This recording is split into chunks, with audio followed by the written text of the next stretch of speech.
What's up, everybody? Welcome back to another week. How have y'all been doing? I hope you guys are recovering from the haze. Depending on when you listen to this podcast, the haze might already be gone, but chances are it's not. It might still be hazy.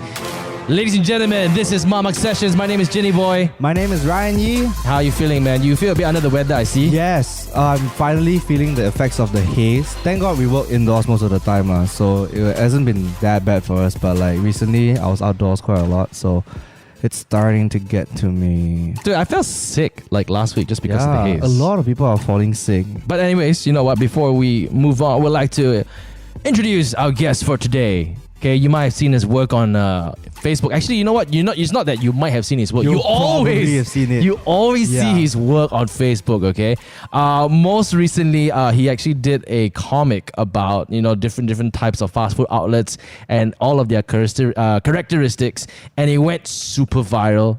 We use him in our videos as well. Who use him? I mean, he acts in our videos as well. You see him on YouTube. You see him online. Ladies and gentlemen, let's give a big warm welcome to Ernest. Hey guys, what's up? What's up, man? Welcome on the show, man. Hey, thanks for having me here. So you're known as Ernest Ng Bro. Yes. Why is it Ernest Ng Bro? Maybe the surname too short already. If I have a jersey, it's just two letters. So I feel it's like he's number one, he's most known as is Ernest Ng Bro. Number two, he's most known as is Ruben Kang. Yeah. Really? Sometimes I went hiking once, and actually this dude, I was going down the mountain, and this dude came up to me, and he was like so excited, his eyes lit up, and I was like, "Hey, Ruben!" And I'm like, and that time I looked at him, I was like, "Hey, you are kind of like fucking with me, right? You're kind of like messing with me." Then he was like, "No." Then I'm like, "Then why do you call me Ruben?" And he said this like really like nonchalantly, like as a matter of fact, like, "Oh yeah, cause I don't know your name, so I just say Ruben." Oh my God, Ruben has become a brand name. It's like it's like if you don't know someone, just don't simply yell Just a say name. hi or Just say hi, something. man. Unless if you call me like, "Hey, Batman," I'm like, "Hey, what's up?" But he just say, "Hey, Ruben." I'm like, okay. I mean, it's not I'm the piece that you call me Ruben. It's more like you don't even know my name, but you call me just randomly. Just like basically you're just shooting in the dark. I feel like Oi also better, right? yeah, also better. Like hey, bro. Yeah. So that's why I put the bro, because like easy lah. Yeah. So if I feel bro, yeah, you calling me, right? Yeah lah, or at least call you so or something like that. It's better than calling other person's I mean, name. if a friend call me so, then I'm like, "Hey, what's up?" If it's like a random dude call me so, I'm like, "What Oh yeah. you want?" It really depends on how close you are with your friends. The closer you are, the more profanity you can use to basically represent their name. Yeah, that's true. Wait, I just need to check. I know sometimes I cuss a lot. No, it's okay. It's fine. Okay, it's fine. Yeah, I mean, a lot of people come on the show and they say, "Hey, is it okay if I cuss?" I say, "Yeah, you can, but don't purposely do it, lah. Of course." Okay. You want to get it out of your system now or not? Never mind. It's okay. Okay, let's go. Done. So, dude, I know, how have you been, man? I mean, like the last time, okay lah, we've seen you quite often. We see you quite often, lah. Yeah. Right. You say like as if we haven't seen each other for years. Yeah, I mean, like the last time we saw each other was because we were working on a video. Oh, I saw him on Friday. Oh, yeah. What were you guys doing? Thank you for not calling me. He came over and Oh, delivered. yeah. If you want to show everyone Yeah. your lovely new T-shirt, Yeah, we all so- supported him and we bought some. So it's based on the comic that I did. About the fast food in the classroom. So I have all 16 characters. You can choose any 16 to be at the front. All 16 are at the back, yeah. And and they come in 3 colors: black, white, or red. So like go back to comic drawing, Yeah. okay? Because like for me, like when I first met you, I knew you because you acted on YouTube videos, Danko Productions, and you acted in our videos, and everybody kind of like acted in everybody else's videos, lah. Yeah. Then all of a sudden one day, I think you released a book, and I'm like, dang, Ernest released a book. Man, he's smart. So, normally like all CEOs, right? They go to the top. Now after they retire, say, I'm going to release a book now. Or like celebrities, when they become so famous and they've gone through a lot, like sex, drugs, and alcohol, I'm going to release a book now. And then he released a comic book, and I got one. I think correct me if I'm wrong. The book is basically with you, about a life about you and your friends. yeah, the 5 of us. Yeah. And the book is called Don't Like That, Bro. Yeah. Yeah. I know, it's bro, don't like that. Don't bro. like that, lah, bro. Yeah, I mean, taking off the context of the Malaysian slang, like, hey, bro, don't like that, bro. Yes. And that's when I got to know, like, dang, man, he draws funny comics about relatable things. And then sometimes when he draws comics and he releases it online, right, I was like, oh shit, man, I wish I could make that into a video. But if I did it, then Ernest will come to me, hey, you copy me. I remember you drew the Godzilla one. Yeah. That was damn I did funny. a Godzilla bit, and it was actually one of my most viral comic that I've done. Yeah. And the only thing is, it was very hard for me to like capitalize on it, on like do something about it, because like with this one, I managed to like, okay, let's do a t-shirt right after that. Right. Right, and so there was this hype going on, and people actually purchased the t-shirts. I mean, like, whoever's like bought the t-shirt, thank you so much, you guys. Yeah, so just to give you a bit of background, so Ernest is a comic artist. He has a Facebook page where he uploads all of his comics too. Sometimes these comics depicts life, talk about stuff, and then sometimes it parodies off certain pop culture. Like for example, the Godzilla one, where the Godzilla basically emerged in the sea, right? Yeah. And then the sea was supposedly 30,000 feet deep or something like that. So the question was, how the hell did the Godzilla, which is not 30,000 feet tall, emerge, and stood up, right? Yeah. So that one was reposted on a lot of platforms. It was shared at least 300,000 times, or more, something like that, lah. That's crazy. So I mean, like, at that point of time when you have something that you drew, not knowing how big it will become, it will get, and then suddenly it just blows up like that. How does it feel? It's something that I'm still not used to, because we are all content creators online, right? So sometimes you don't know what hits and what doesn't. And for me, it's like, it was just one of those. And actually, before I uploaded it, I thought it was kind of lame. I was like, man, this is just a lame piece of comic that I just did. But like, you know what? So what? I just share my lame joke lah. Honestly, you thought it was like lame thing, but that's exactly the thought that was running through my mind when I was watching the movie. Legit, it was like I was like watching just for a moment. I was like, wait, if the submarine is down there and all, like, how the hell is Godzilla standing up? And then next thing I knew, you came out with a comment. I was like, shit, this is exactly what I was thinking, Right, because if you watch the movie, they were like going in some like real underwater city, it's like which really was so deep, and there's radiation and all that, underwater radiation. And then suddenly when Godzilla just got his powers back, after he rested enough and slept enough, and then he just like rose up from the ocean, and then it's like everyone get pushed up. I'm like, wait, what? What's he standing on? And someone's like really just up to his knees, It's not even like half body, Yeah, and then people like were telling me like, no, because are you stupid? He's like, kicking, he's kicking. And I'm like, imagine Godzilla he's like, but the thing is, he's like just standing straight, and he's like, it's a magnificent shot, no doubt. It's like fire breathing and shit. Yeah. But his legs is not like that. He's just like still, So in your comic, he was either standing on a pile of garbage. What else? Maybe he's on a mountain, on iceberg. Then I like the platform views. then he got really ridiculous. Nimbus Cloud, the Son Goku Nimbus Cloud, high platform shoes, underwater crane. It's so funny because I haven't watched Godzilla, and I was watching it the other night, and I rented it on iTunes, by the way. And when it came to that scene, straight away I like paused. I was like, okay, I remember this scene. I straight away thought of Ernest's comic, and it's cool. It's so crazy how one thing that you decided to create, I mean, just like very casually, has kind of like affected the whole in some way. Yeah, actually, that's the only comic that I've done that affected the whole world in some way. On a very massive scale, because I didn't know it kind of like related to so many people. Because most of my content is very localized, like only Malaysian. In our Southeast Asia region, only can relate. But that was one of those big hits that I came up with, and until today, I cannot replicate that. Okay, so for a comic artist such as yourself, right? When things like that happen, what is your end goal? I mean, like, what does a comic artist want to, like, what is your end goal at the end as a comic artist? Back then, maybe like a couple of years ago, before I released my first book, the end goal was to like, hey, as a cartoonist, as a comic artist, I want to have a book, and I already have 4. Oh yeah, right. Up to this point, I should say that the 4 are doing pretty well. I mean, I won't say why, but looking from the outside, I was like, hey man, he's doing pretty well. I mean, number 1 on the shelf and stuff like that, top 10 always. Wow, bestsellers. Yeah, but FIFA is on the way, so guys, check it out. If you go popular, it's always on the table in front. And always, every single popular you see is on the table thanks in to front. Popular for hooking me up with that sweet spot at the front there. Yeah, dude, when he goes for book fairs, right, he gets kids lining up to basically get their books autographed by Ernest. Okay, right. Yeah. I'm like, whoa, that's cool, and Actually, that's amazing. Actually, I'm quite curious. We've known you for a while, but I actually never knew how you got into the whole comic thing in the very first place. Actually, I got into the comic thing before I got into the YouTube thing. Yeah, exactly. Yeah, so the funny thing is that I actually started comic in 2010.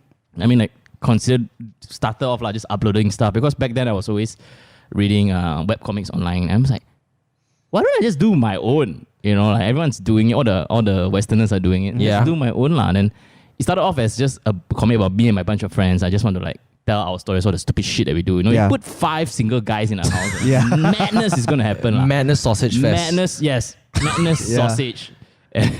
Madness Sausage. That should be a name of a movie. or a rock Mad band. Sausage. Madness Sausage. So then from there, it's just like build up. Then started got to know content creators online. And I guess in its essence, I've always liked creating content. Yeah. And then when I got to know Jay, and I got to know Dan, I got to know Ruben, got to know that everyone made The whole community the whole on community. YouTube. And I was like, dude, this is another way for me to express my content, you know. And that's when I got into it lah. And then it just there's so 2 things were actually happening at the same time. Yeah. And the funny thing is that you didn't know, right? Yeah. For a while you didn't know. I didn't know you, like, until drawing today. comics There's and all. some people who are like, wait, that's the same guy? Yeah. Cause nobody will be able to make the connection. Were you always drawing as a kid? Like, was drawing something you're always doing? Was it like a hobby? I have like this story that I usually tell at my book signings. I started drawing since I was 5. What? Yeah. 5 years old. I was a big fan of the Scooby-Doo cartoons. Remember Scooby-Doo's Yeah, cartoons? yeah. Every morning. Scooby-Doo. Yeah. Oh, that's a good one. So I drew like on a piece of A4 paper about like the mystery gang. Yes. They catch the bad guy. Actually, he's the fair owner. And he's always a Yeah. guy in a ghost So it's the outfit, twist, right? yeah. That Yeah. twist, So I did that piece and I showed it to my mom. Hey mom, like check this out. And my mom said, oh, that's very nice. And then I was so proud because I gave it to her. It's like my Wow. first gift to my mom. Does your mom still have it today? No. Wait, there's a continuation to this story, okay? Okay. The next day, because I was just like, I was like, oh shit, that was my first ever 12 frame comic. I remember 12 frames. I was so proud of it. And I want to have a look at it again, but I gave it to my mom, right? So I was like, hey, me, where's the 12 frame? Then my mom said, I don't know, where did you put it? Oh. So here, then now thinking back, right? I think because I'm from a very traditional Chinese family, it's like, you gotta be a doctor, Yes. I gotta be out. I was destined to be a doctor, like, basically. I mean, that's what my parents wanted, lah. Yeah. And I think my mom tried to nip it in the bud. Like, I gotta stop this shit right now. Yeah. Like, don't let him get into this. And I think she threw it away, lah. So my mom was like, I don't know where you put it. I'll start searching around the house. And at 5 years old, I was crying and shit. Aiyo. Oh And no. then that's when I was like, you know what? I'll draw another one, the same exact one. Okay. And I took another A4 paper. I drew that same exact 12 frame. I gave it to my mom again. Yeah. But you didn't know what happened to the second piece. I think my mom kind of like saw that. I was like, oh, this guy is like relentless, man. Determined. Yeah. So then she put it on the fridge, and then after a while, I just like forgot about it. So that piece is totally gone right now. I have no idea what happened. But throughout the years, I've been like drawing in my buku latihan, I'm drawing comics, sharing with my friends, and over the years, and I always tell people that my very, very first hater was my dad. What? Oh man. I mean, I love my dad, but back then as I was growing up, because he's so serious, he's a very serious, scary guy. I was very terrified of my dad, and he's always like, I gotta study. Just don't waste your time on video games. Don't waste your time on like drawing comics and stuff like that. So he's always wanting me to study. So throughout the years, he's always trying to tell me, this is just a hobby, You don't think of making this into a career. Like, this is just a hobby. And I remember like Chinese New Year when I tell my parents, hey, I always tell my relatives, I want to be a cartoonist. And my relatives like, hey, can make money, man. Yo. That usual stuff. Yeah. But over the years, I guess I kind of like proved it otherwise. And I'm pretty glad how things worked out. I managed to like do what I want to do. Yeah. When was the turning point when they realized like, oh, all right, you know what? This is some serious shit happening. This is some serious shit going down. He's making money. Back when I released my first book, and it was very funny because I when I first released the first book, and it was already bestseller in the 4th month. Wow. In the 4th month, I was already I was topping the shelves. Right. And back then, it still hasn't hit them. And I remember during Chinese New Year one time, right, I was going out relative, and my elder brother's a doctor. Yeah. Just Oh letting my you know. God. The pressure is like, The pressure is immense. Intensified. Okay? Oh, wow. Intensified. My elder brother is a doctor. Okay. Specialist now, by the way. Wow. Yep. Specialist Specialist Or because of No, it's Ernest, doctor. specialist bro. So like Chinese New Year, you go out. I'm going to make my parents look like such in a bad light, but I don't mean that. This is just stories. Okay, I just enjoy telling stories. Yeah. Okay? I don't mean to make my parents look bad, but this is just a funny story. Okay, so we were at a relative's house, and the typical Chinese relatives. Hey, look, so similar, Oh, what doctor? Okay. I mean, if you guys don't know Hokkien, it means like, what is your eldest son doing now? And my parents was like very proud, lah. It's like doctor. And then when it comes to me, they're kind of like, don't know what to say, lah. So back then I used to work in a TV station company. Oh yeah. Yeah, but then after that I like kind of like quit. You were doing what were you doing in that TV station I was a company? video editor. Oh. Yeah, that's why my transition to doing from comics and doing videos was seamless. seamless, Quite yeah. seamless. Because I can edit videos as well. Right. So back then I quit my job, and it was Chinese New Year. So technically I was a jobless guy who has just published a book. Oh, okay. It's already bestseller lah. And because I remember I released it in 2013 November, and Chinese New Year is 2000. That's when the whole YouTube thing kind of started as well. Yeah. Kind of took off from there as well. Yeah. So I remembered when back then, before I quit my job, my parents were always proud. Oh, he works in TV3, Oh. So when you tell a relative, like all those auntie uncles, they understand TV3. Yeah, TV3 is big. Yeah, It is big. You can see them on National TV, Oh, it's TV3. Oh, TV3 that kind of thing. What? ATV ah? Wow. They're so proud. It's something that people can latch onto. So Yeah. that's what my parents are. So, and then when I quit my job, right? That's when it came again. The whole. Oh, look, TT London. My brother is based in London right now. Yeah. Practicing doctor. Wow. Okay. 5 times more than us.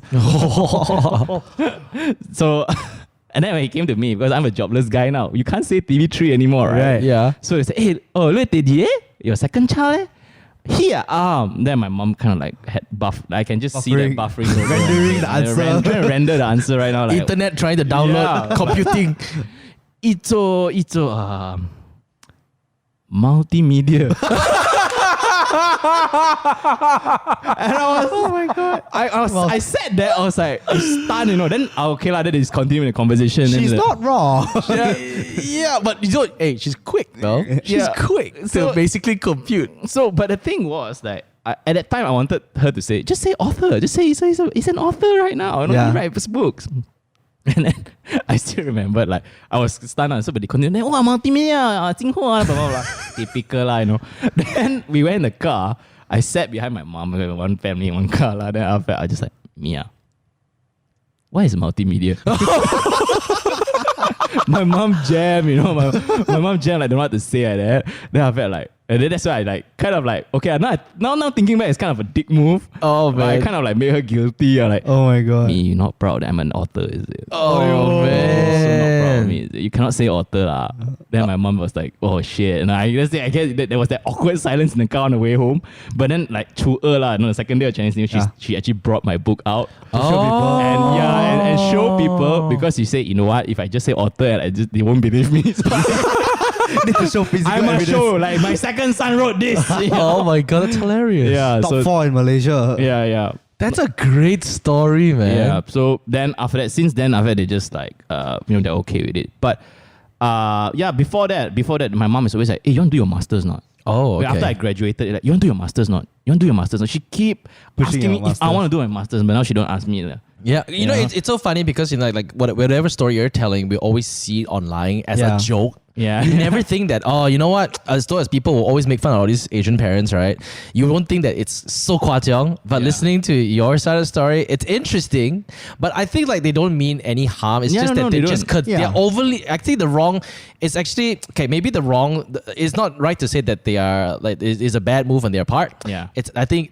The right thing to say is they're overly concerned parents. Because parents will always think that, okay, if I'm not here anymore, right, are they going to be able to stand on their own 2 feet? Exactly. I'm not trying to say my parents are being mean or anything. Yeah. It's just that because the environment they grew up in is totally different. There's no such thing. Yeah. The times are changing. Times has changed so much. You will never think that making videos on the internet will Make you money. Will make you money. It can be a career. But we made it happen. But for them, it's something very different. Do your parents? Okay, I mean, back then there was no internet also, so you cannot compute. Putting these things on the internet is gonna. They don't know the scale of it. Yeah. Yeah, but are your parents doctors as well? My dad is. Your dad's a doctor. And my mom is also like in a medical line also but not doctor Yeah, so quite hard on the scholar side. Yeah. We're very like heavy on education and stuff. So I grew up in a quite stressful environment. Right. I have to like achieve good results and all that, which is in a way good because I'm actually a straight A student. Wow. Hey, cue that applause, everybody. All the way to Form 5 and all that. Yeah. I don't want to brag because I know Jin didn't score that well. God damn it. You shared your sleep, okay? Yeah, I share my SPM. It's like at that point in time, I didn't know what I mean. I knew what I was doing because there were a lot of people. I was talking about SPM now. We released the SPM video, right? And a lot of people were like writing me a lot of messages saying that they are stressed. They are very like they all want to be a YouTuber. They all want to be a YouTuber, right? Yeah. But in my mind, I was like, no, please don't be a YouTuber. Yeah. You don't understand, okay? It's hard, lah. It's hard. They think it's easy, you see. So that's where I mean, I did. Okay, a lot of people will want to assume or want to think that I'm successful. I would say that okay, I am. In a way, I'm okay. I mean, I'm happy. I'm obviously better off than doing my previous job and stuff like that, right? But everybody thinks it's easy. So that's why, and everybody thinks that I had a very, very good background in education, in business or whatever not. I run my business, whatever not. Yeah. So that's why everybody kind of, a lot of people are messaging me now when we released that video. Actually, that video was supposed to be a joke, but it kind of triggered a lot of people like, oh, I'm nervous. What do I do? That's why I released my results. Just to kind of inspire them. It was inspiring, you know? Yeah. It was. And I then- mean, it wouldn't work for me. It's like, hey, you see I score straight A's. Your you know? parents like, don't come back now. But here's what I want to ask you though. Yeah. Now reverse the roles. Okay. When you have kids, Yeah. what do you want your kids to be? Are you going to be, the generation that realizes that, you know what, I'm not going to dictate what my kids are going to be or what they want to be. I'm just going to let them do whatever they want and whatever interests them. Okay, go make a career out of that. Or do you want to slowly, swerve them into the direction you want them to go to or what? Oh, wow. It's like, considering I'm not a married guy yet, it's a very advanced question, I know. But I think I'm on the line where I'll just let my kid do what they want. I mean, just pay more attention to them and see what where their interests lie, like what they're really good at. Yep. You know? So, and then that's when I'll just like cultivate from there. You know? Okay. It's better than just like, like you just born out and say, oh, you're going to be doctor. I mean, it's kind of like unfair for the kid also, Just like the doctor come out, okay, name, the age is male occupation. Okay, yeah, right. It's so unfair. You can't. You don't know what the kid wants to do. I mean, I don't think my dad even knows that I want to be an artist or anything like that. Yeah. Yeah, for me, it's different though. I wouldn't want my daughter to do whatever I'm doing right now. Yeah, like really? be the forefront of being a face online. Because I don't know. I don't know. This is just me thinking forward lah. I don't think my daughter will be able to accept the criticism and hate and the amount of okay, I won't say hate lah. I mean, I don't get a lot of hate, but you can get 1,000 great comments, but that one hate comment that comes stays. exactly. Yeah. So I don't want my daughter to go through that thinking that like every individual have their own insecurities, and sometimes all the insecurities they don't tend to voice it out publicly. It's all those secrets that nobody knows. Yeah. Some insecurities are not meant to be shared, that kind of thing. So I don't want her to be like into be susceptible to all these type of things. But I mean, I'll let her do what she wants first. But I will, if she wants to do whatever I'm doing, then I'll be there to moderate. Yeah. True. Just have to Yeah, guide it her. should be the way lah. Yeah. It should be the way. Yeah, because I know. I know. Yeah, you've been there. You've been there. I've been there. But it's I don't know. It's until today my mom still laughs at what I do. Every time. really? Yeah, I mean like it's same like your parents. Like if I wake up late and I don't go to work, she'll scold me. Oh wow. She's like, how are you supposed to make money when you're sleeping at home? And then this is like, thank God my mom don't live with me. I think I'll kena also. and this is I mean, like, no disrespect to you guys lah. I mean, I will just jokingly reply my mom, I hired a team to do my job for me. then she'll come back and say, no, you can't do that. You cannot leave everything to your team. I'm like, okay, then I'll get up and I'll go out and have lunch. Yes, Auntie Doreen. Then only come out to work. Yeah. But again, See, Jane, this is why we like your mom better than you. hey, man, yeah. gosh. But okay, so you are in a look. I kind of respect what you do right now. Oh, thanks, like man. you have a platform. I mean, I don't know. I'm not sure if you realize it. You have a platform that over 100,000 followers and likes and subscribers overall. You have I would say millions of people have seen your work. Okay. All right, don't try to be humble. Okay, He's trying it. 2 million lah, actually. yeah. How I mean, a lot of people would have definitely come up to you and said that, hey man, I want to do whatever you're doing. Give me advice, right? Yeah. Is it really monetizable? Okay, straight up question. Whatever you're doing right now. I know you do both YouTube and you do comics, but just focus on comics alone. Is it monetizable, or did you have to run through more like a business mindset to think, how can I monetize this? In the early days, it's I didn't really focus on monetizing it. Yes. Because, you know, like It's for fun lah. It's for fun Yeah, lah. You know, yeah. back then also, you still think when I say I'm drawing a first frame, I'm thinking my auntie, hey, can make money, man. You know? so I didn't think it was monetizable. But as you go along, you start to like learn that that there are ways where you can use your characters, to put on things. And for me, it was the most direct way is the book lah. Right Yeah. now, I just wanted to have a book and maybe sell my book. I do not know how many copies I would sell. At that time. So it is monetizable, but I would suggest if someone wants to start off doing comics like me, don't think of the monetization part, because that would kind of like make you not creative, I Yeah. believe, because Yeah. you're so focused on, hey, how do I make money out of this? You keep thinking of that. You don't think of the creative side of your process. Yeah. I believe when you are creative enough, you're good enough, then the monetization can come later. Focus on the craft lah. Focus on your craft. Be good at what you do 1st. That's what I believe. So like there's some kids that come to me, but thankfully they don't like, hey, how can I make money out of this? Usually no. Usually people who come to me, kids who come to me, and they ask about cartoons and they ask for tips, advice, what equipment I use, Yeah. what software I use, and how often I do it, how do I get started. Usually these are people who are passionate about The art, drawing. yeah. So at least I will help lah. Yeah, I will give them advice. That's I feel that's the a great monetization advice. comes in more of not like just a want, but like a need. Like you're doing it so long, it's like, okay, I Right. need to be able to survive off this. It's not like I want Exactly. to. You're not thinking about like making like the truckloads of money. And, you're just thinking, how can I sustain this passion of mine? But Yeah. I think it comes naturally. Yeah, I mean, like exactly. you were probably doing it for fun, and all of a sudden one day one email coming, hey, excuse me, how much would it cost for me Yeah. to hire you to do this? And you're like, Yeah. shit, I can make money. Yeah. I bet it happened to you as well. Yeah, same thing. Yeah. Same Same thing. I want to give you money to make a video, and I was like, yeah, Same 5,000 ringgit. I'm like, alamak. Then after we took the money, we hired the people, and then we split the money $500 each. I was like, oh man, it's quite. I mean, but you know what? I mean, like back then, me and Ruben were like, Yeah. it's like, but still, it's like, man, we made our first It's a start. Yeah. It's a start. income. Yeah, You know? exactly. Then it only goes uphill from there, because at the end, along the way, you make bad decisions. Yeah, true. You charge wrongly. And but after a while, you kind of like understand, where Yeah. you're going and stuff like that. Yeah. So when brands work with you, do you usually draw for them, or they want to leverage on your platform or your stories and whatever not? Usually if a brand wants to engage with me, I would kind of like, they will know. It would depend, like if they want it on their platform, Yep. then it will kind of like more directed towards their brand identity. But if they want it on my platform, then they have to give me the freedom lah. Right. The creative It makes freedom. sense lah, because people come to my page to see my kind of humor. So Yeah. if suddenly I become so sterile and all that, not so cool, not so Yeah. nice lah. Yeah. The feeling is off. So usually, if they want to come on my platform, I just I'm going to give you something. If you think it's not too edgy for you, Yep. and you're okay with it, let's go with it. I'll try to usually push the envelope lah. Yeah. Oh yeah. I mean, like I've seen some of your work that are in collaboration with brands and stuff. That always Yeah. go viral. One.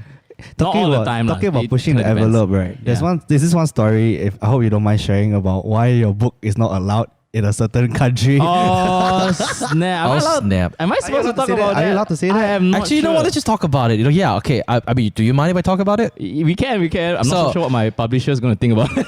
So allegedly, Ernest's book was allegedly banned in Singapore because apparently it was. I mean, some parents, okay, not a lot. Some parents deemed it pretty much.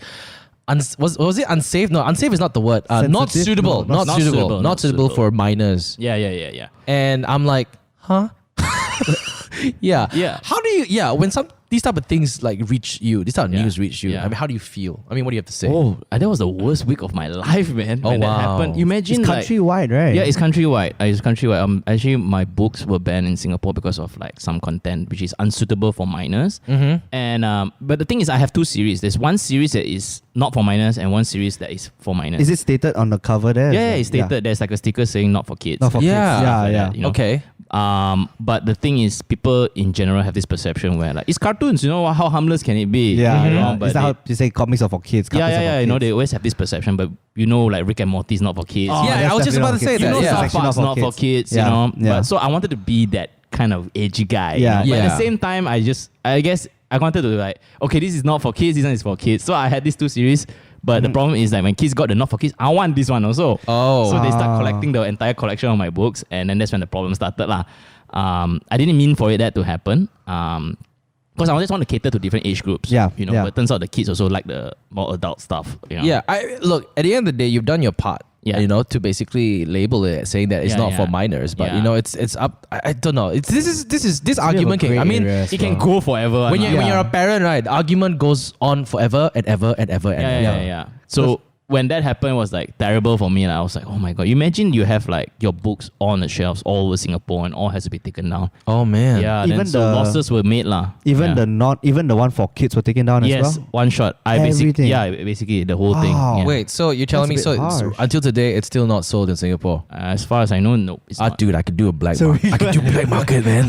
I can smuggle it. So you know how Singaporeans come and buy chewing gum here? Do they Yeah. come here, buy a comic and That's smuggle it exactly back? what happened. Right after my books were taken off the shelves in Singapore, like the week after that, They all go JB. They all go JB to buy, and like, JB had like a but stock issue. it's isn't it great though? I mean, you have such an amazing fan base. Then it's like they would go all the way out. It's like, hey man, they ban Singapore. I'll go and buy in JB. I guess because maybe they're more like, why is this book bad? I must they get find curious. out. Yeah, I know, curiosity. Maybe they're not fans. They're just curious. Wow, You that's know? great But publicity. despite Yeah. that, okay, so from what I understand is that that single complaint that sparked the whole thing. But what Yeah. are the general consensus regarding your book in Singapore? Did you get to find out? Like, was everyone like saying, "Oh yeah, it's terrible," you know, it's really not No, suitable? there are two camps lah. I mean, the parent camp was the one that, no, this is not suitable for children. And there's Yeah. a camp like, why is everyone so sensitive? I mean, there are some Singaporeans who are also, Overly sensitive. no, I mean, like, no, they're okay with it. They're like, Okay. why you want to complain? It's I mean, just yeah. like, you know, it's not that serious also, because the content, although is not suitable for minors, it isn't that serious. Right. You know, it is It's still, not super explicit, lah. yeah, it's not super explicit. It was like cheeky jokes, you know. Yeah, like, yeah. you know, just some slight innuendos and all that. Like, somehow they kind of like. Yeah, I mean, don't like, that. what is a comic gonna? I mean, okay, again, no disrespect if you're a parent listening. I mean, I don't think a comic alone is gonna influence your child to do Yeah. bad things. It's gonna be an accumulative. It's gonna be a lot of things put together. You know, just Yeah. not just a comic book. You know, the kids, again, you know, being a parent, kids these days are going online, basically searching for whatever they want to search these days. Most of the Yeah. things they learn these days are not through parents, are not through Through comic books, online. are through themselves. Yeah. Also, exactly. I feel it's like the consumer's responsibility as well. You know, it's like that's why the movies they rated, some is like PG-18, some is Exactly, PG-13. You know, exactly. as a parent you kind of have to make sure your kids don't get their hands on like the PG stuff, you know. Yeah, That's true. That's true. I don't know. My mom taught me about condoms when I was 15. Yeah. It's- Hey, your mom's very responsible, man. Yeah. You know, Yeah, I mean- my mom left that to like the responsibility of our education system. oh, which was non-existent. yeah. Apa tu? Condom jangan guna. Jangan buat haram. Yeah, That's about it. Yeah. Wow. Yeah, I totally forgot about the whole Singapore thing. But I mean, hopefully one day they'll be able to realize. Hopefully that. lah, Can't hopefully lah. I know, but right now at this point, it's just that it's just a shame that people don't in Singapore to get to enjoy my books. What about if you sold it online? If you shipped it to them, is that allowed? I think it is allowed. It's allowed. I think it's allowed. I Okay. haven't exactly like considered that actually. I hope the Has any Singaporean government Singaporean- doesn't listen to this podcast. Yeah, oh my goodness. Has any Singaporean like just reached out to you like, hey, where can I find your books? Yeah, They have. And They you have. told them, They like, have. I was just like, sorry. okay, just head on to Harry's bookstore and JB and in JB. Oh. Yeah, I'm so sorry that this Aiyo. happened. But there are some Singaporean friends that I know. I'm even NOC like Yeah. Ryan messaged me and said, I'm so sorry about this. I did not expect that. But the funny thing was like this news was so big at that point, a couple of years ago, like it happened Yeah. so long ago already. It was so big in Singapore, but no one in Malaysia actually kind of like was aware Yeah. of it. It was just so funny. I was aware of it. Some people were aware, Yeah. but like in general, not many people were aware of it. Yeah. Yeah, but then that's automatically like instantly blew your name up in Singapore. Technically, yeah. Yeah, but like I mean like hey, Singapore most wanted. yeah. To some point, people thought I'm not allowed in Singapore. They thought it was that serious. Like, no, I can still go Singapore. I just my books cannot go there. Wow. That's actually damn funny. That's hilarious. The author can go, but the books cannot go. right. I mean, the books can go, but not allowed to be sold on there. the shelves. Yeah, so the chewing gum situation. Yeah, basically my books are like chewing gum level. Dude, you got street cred in Singapore, man. That's No freaking way. badass. She's like, hey, where are you from? What do you do? Oh, I'm an accountant. I'm a financial planner. So what are you? Hey, I'm an author. I'm an author of a book that's banned in Singapore. That's freaking street cred right there, man. Yes. I bet people are expecting like some really explicit 50 Shades of Grey. No, They come it's out not. Like, oh, it's a not. comic. It's just basically like guys rough housing and all Oh my that, wrestling and all that stuff. Yeah. Oh man, it's. Do you think the online world sometimes can be too overly sensitive? Have you ever drawn a comic Yeah. that was taken out of context? All the time, man. Oh, All the time. I mean, there's one there's one time when I was my content was a little bit more political. Yep. Yeah, because I believe back then, if no one says something, I have to say something. yeah. Yeah, you know? yeah. Because back then the political scale, Whatever you say, like you're kind of like within the radar. Yeah. So I was basically they did tell me that I was on watch list lah. Oh wow. Yeah. The MCMC. Yes. Yeah. Yeah. They said we kind of like keeping an eye on you. Okay. The guy actually, like, when I went to give a talk at the school, he told me that because he was giving a talk at that school as well. I was like, we were keeping an eye on you actually. Oh, damn. But he did tell me, no worries, you are actually quite safe. You are Yeah. not over. But people online still do get sensitive. Yep. Because I understand, I totally get it. Because you have your firm beliefs, and when you see something like my work come out like that, you might feel it as like an attack Yes. of your beliefs. Okay.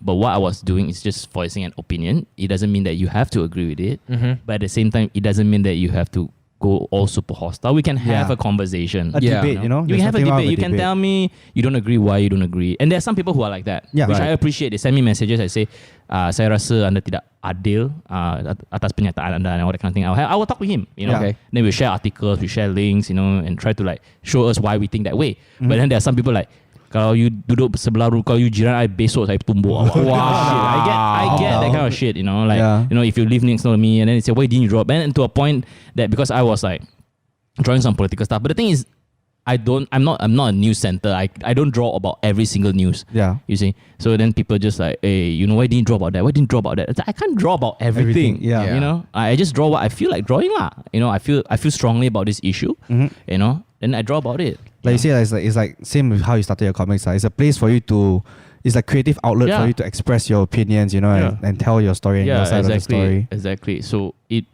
became political, and people do get a bit offended. I don't blame them for that, but I just think it's not fair if you want to threaten to kill me or anything like that. It's a bit too much that one. Yeah, that's not gonna happen. But yeah, wow. You know what? We have learned a lot from Ernest today. I mean, from a guy who you only see on YouTube, But of course, basically the brainchild behind this whole comic page, which is on Facebook called Bro. Don't Like That Bro. And for me, I always know him as Ernest Ng Bro. But dude, thank you so much for sharing your story today. Hey, thanks for having me, man. It's cool out hearing about your parents and also like your journey to basically being, I would say, to be honest, one of the most successful comic artists, Oh, thanks. author in Malaysia. I'm okay lah. I'm okay. I mean, what do you want to say to anyone listening, aspiring comic artists, aspiring authors? Oh, okay. So if you ever want to do some comics, just do it lah. Don't expect to be famous in the short term. Think of the long term.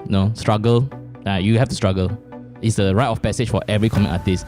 No successful comic artist has never gone through. I mean, every successful comic artist that I know has gone through some level of struggle. There's no way that you just got it easy. Yeah. Comic artist is the most, I would say, most arduous journey lah. If you ever want to take on it, be prepared lah. Suck it up and hopefully I'll see you at the top or something like that. Nice. So in other way, the road to success is never an easy one.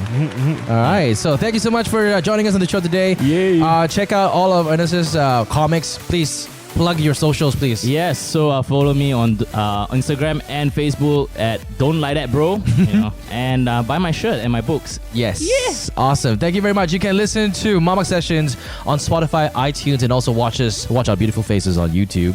If you want to follow us on Instagram, it's at Mamak Sessions. And of course, thank you very much. You want to suggest anything, please do so. Thank you very much, guys. We will speak to you next time.